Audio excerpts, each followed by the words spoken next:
ঠাঁই খোঁজার লড়াইয়েই একদিন আবার বিলীন হয়ে যায় এই তিস্তা নদীর ভাঙ্গনে।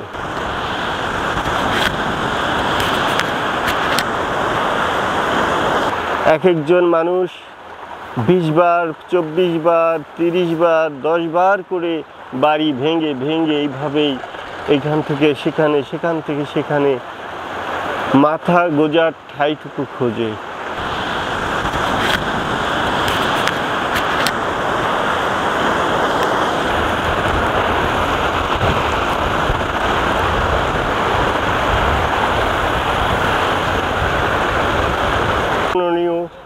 কষ্ট দুঃখের কথা আমি আপনাদেরকে শোনাচ্ছি।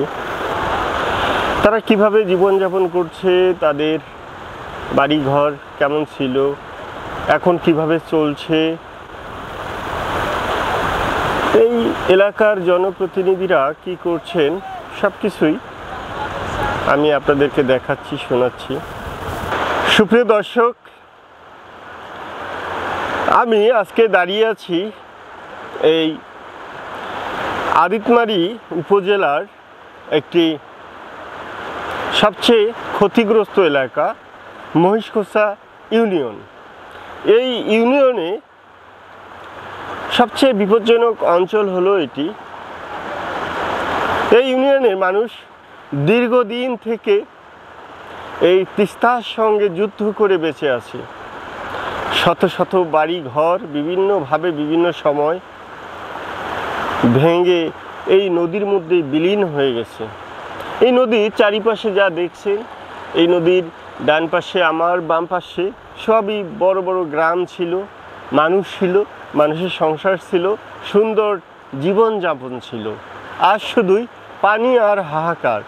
এই যে পানি স্রোত, এই স্রোতের মধ্যেই মানুষের চোখের পানি ভেসে যায়। এভাবেই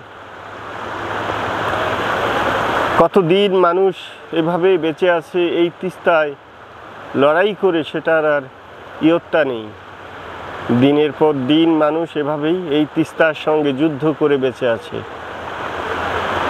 কেউ দেখার নেই, কেউ বলার নেই। নিজেদের দুঃখ, নিজেদের কষ্ট এভাবেই চেপে থাকে মানুষের অন্তরে।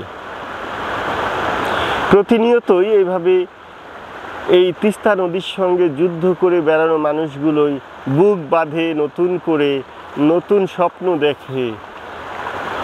এক একজন মানুষ 20 বার, 24 বার, 30 বার, 10 বার করে বাড়ি ভেঙে ভেঙে এইভাবেই এখান থেকে সেখানে, সেখান থেকে সেখানে মাথা গোজার ঠাঁইটুকু খোঁজে। এই ঠাঁই খোঁজার লড়াইয়েই একদিন আবার বিলীন হয়ে যায় এই তিস্তা নদীর ভাঙ্গনে। বাংলাদেশের অবহেলিত এই অঞ্চলটি নিয়ে আমি আপনাদের মাঝে এই অঞ্চলের সুখ দুঃখ, মানুষের কান্না, হাহাকার, আহাজারি সব কিছুই তুলে ধরছি। আপনারা আমার এই মান্নান ফর পিপল পিএইচডি ফাউন্ডেশনের যে চ্যানেলটিতে দেখছেন, এটির সঙ্গে থাকুন এবং মান্নান ফর পিপলের সঙ্গে থাকুন। আমি আপনাদেরকে এই আদিতমারি উপজেলার 8টি ইউনিয়ন রয়েছে, এই 8টি ইউনিয়নের মানুষের জীবনযাপন এই সম্পর্কে পর্বে বিভিন্ন সময় আমি আপনাদের মাঝে তুলে ধরব। আমার এই চ্যানেলটির সঙ্গে থাকুন। Mannan for people YouTube channel এবং ফেসবুক পেজ সহ এই সেক্টরগুলো নিয়ে যখন আমি কাজ করছি, আজকে প্রচুর রোদ, এই রোদের মধ্যেও মানুষ কীভাবে বেঁচে আছে এই বিষয়গুলোই তুলে ধরছি। সেই পর্যন্ত আমার সঙ্গে থাকুন এবং দেখুন আমি এই তিস্তাপাড়ের মানুষের জীবনগুলো তুলে ধরছি।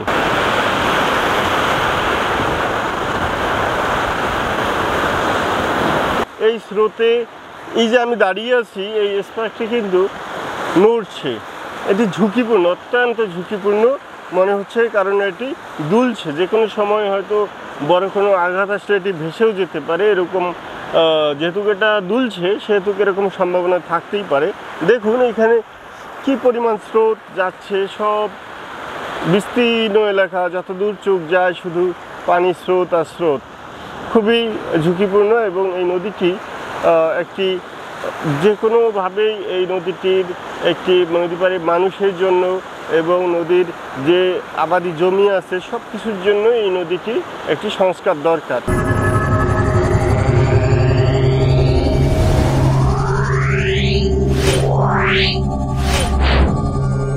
Yeah.